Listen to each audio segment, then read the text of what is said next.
stove or do that. And so if you're pushing pressure on your teeth the wrong way, your teeth are going to signal via pain, hey, don't do that, you're moving your teeth and I like my tooth where it's at. Now the cool part is if that pain continues or that pressure continues for a week or two, your body says, well, I guess this is just what it is. And now it responds to it by going away. So while the first day you're in super pain, you can't even eat a cupcake like that, which is kind of crazy, 2 weeks later, he's gonna have no pain. He'll be able to eat a whole steak if he wants to, and it'll be just fine. Diffo said, I used to think people were being dramatic. They were not. And I'm not gonna lie, it is very sore. I wouldn't say painful, it is very sore. It's like you worked out every muscle in your body and the next day and you're just like, oh, I'm so sore. It's muscle soreness, not pain. Ilana says, and your teeth feel all wobbly all of a sudden. Do you guys ever get the one where like you push on it and you just feel this tiny little, it's like a little suction. I remember that when I had my braces. Tony says the pain's real, even water hurts. And to be fair, that's a little braces life hack for you there, is to get rid of that pain. It's the pressure on your teeth that's causing the pain.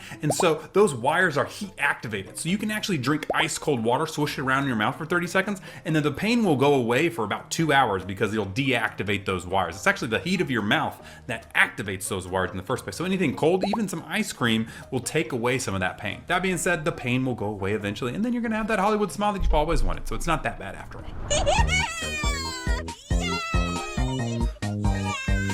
What is happening here?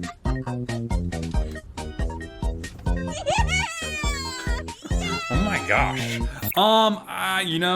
I think I understand why you guys tagged me in this one, okay? But I'm not gonna go there. In fact, I'm actually going to say that that sugar in that ice cream that she's eating is not causing the problem at all, weirdly enough. Yes, that's correct. The sugar that you're eating is not actually the reason you get cavities. And in fact, some people can eat as much sugar as they want and not get any cavities at all. I know, it's unfair. And it's actually not genetic either. A lot of people say, well, it's just genetic. It's genetics of my family's teeth. That's not true. Well, kind of not true. It's not genetic. It is passed down via your family though. And that is because cavities are formed by bacteria, specifically a bacteria called S. mutans. We're gonna say S. mutans is a termite, and that termite likes to eat wood. Well, S. mutans likes to eat teeth. And the fuel for it just happens to be sugar. So it eats the sugar and then it poops out acid onto your teeth to weaken your teeth so it can eat into it more. So it can eat more carbohydrates, it poops out more acid, and then it keeps eating into your teeth over and over again. So it's not actually sugar, it's carbohydrates, but you know what I'm talking about. That bacteria is passed down from your family. You see, when you're born,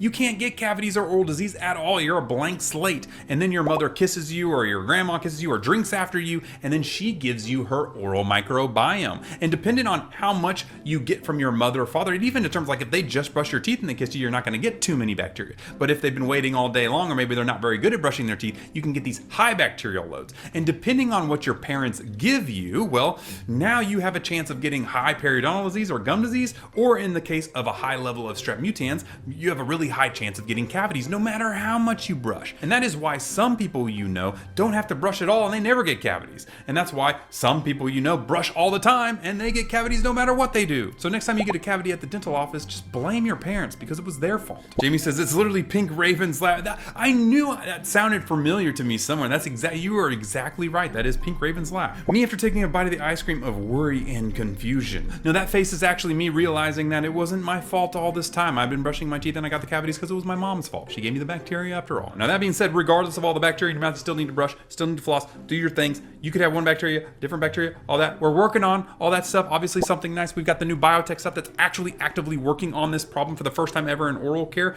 We're not quite there yet. We're only tracking S. mutans, which is cavities, and P. gingivalis, which is gum disease. But as more bacteria we're gonna figure it out, okay? Our goal is to try and solve oral disease in 3 to 5 years. So until that happens, you're just gonna have to keep brushing and flossing. And you know, if you get a cavity next time, just blame your mother. My orthodontist made me a gap I never had before.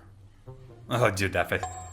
She says, bro, I'm not gonna smile for an entire month. I was gonna say, I was looking at what braces she has, and she has the traditional braces. That's a really common thing we see because there's friction in traditional braces. So when you have crowding and stuff, it goes, they kind of poof out, and a lot of times it creates a gap because there's friction and it kind of pushes the teeth in different ways. A lot of times in those Damon brackets or self-ligating brackets, you don't see that as much because they can slide around and they can kind of fill in the gaps where they go to. But luckily, your orthodontist, as you work up through the wires, you will go eventually into what's called a power chain, and then it will and close up that gap that you're looking at. So a month is probably about as long as you're gonna have that gap. Glitter says, yeah, that's how braces work. They move your teeth. And yeah, exactly, they move your teeth. I mean, I don't know what your teeth looked like before, but you know, they probably moved to where you had a gap. And then Krupka said, I had that too, it's normal. It disappeared after a while. And then A-Bug says, me when I had mines too, bro. I did not smile